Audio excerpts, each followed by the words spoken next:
The rounds of the soul. 17th round in the divine will, Jesus' public life, the working of miracles. O Jesus, my dear life, I see that you take leave of your mother, but your wills do not separate.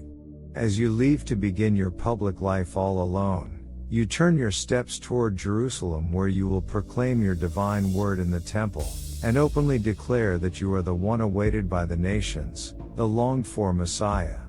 But how it breaks your heart and causes you so much sorrow to see that upon teaching them your word, instead of throwing themselves at your feet to receive you as their heavenly Savior, they look at you with scorn, grumble as you talk, and withdraw from you without offering you any place to stay, whence you are left to remain there alone. On account of their ingratitude you are left all alone, forced to withdraw from society and beg for bread, with the ground at night as a bed and the starry sky as a roof.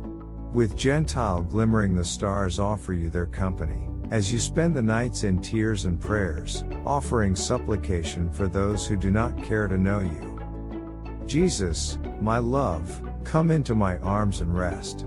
I wish to cry and pray with you. I wish to fuse all of my I love you, I adore you, I bless you, and I thank yous in the sorrows you endure, in the tears you shed, and in the words you speak that go unheeded.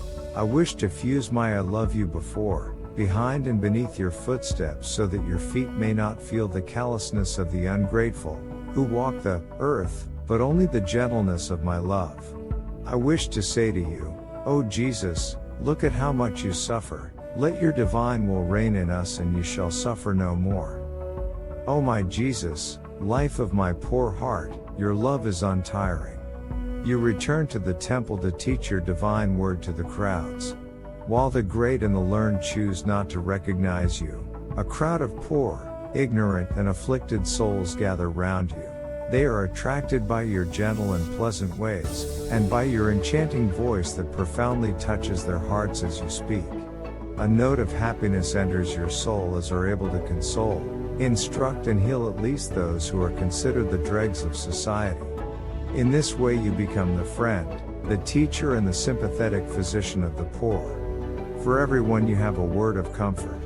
You don't consider it beneath you to touch their suffering limbs and heal them. You move from one town to the next, and I wish to follow in your footsteps and impress on the streets and towns you visit, my I love you, I adore you, I thank you, and I bless you.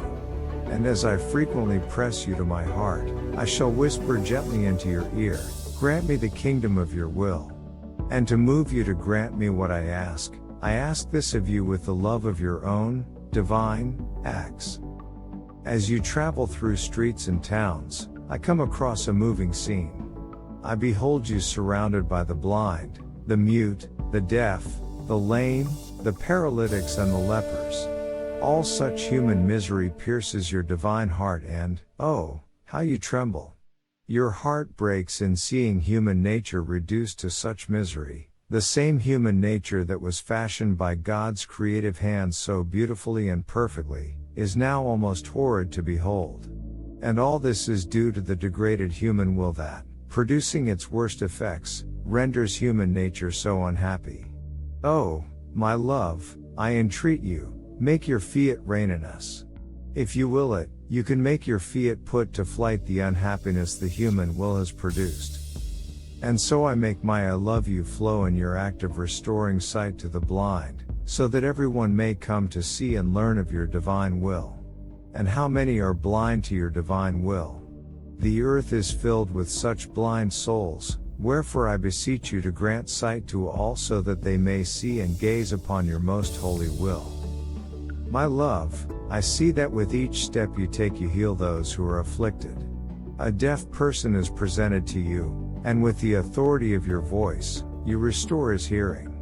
I make my words, I love you, flow in the sound of your command, and ask you to restore hearing to so many who are deaf to the voice of your divine will. You take another step and loosen the tongue of a mute person. And how many mute souls there are whose tongues are unable to speak of your divine fiat.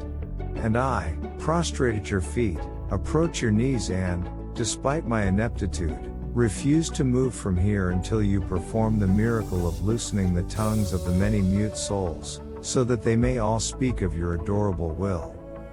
O my Jesus, your heart experiences a harrowing blow on account of such human misery, all the result of the human will. Wherefore you go about working miracles to free them of their afflictions, and obtain for us the grace to invoke your divine will so that it may reign on earth. Thus you make the lame to walk, you cleanse the lepers and heal the paralytics.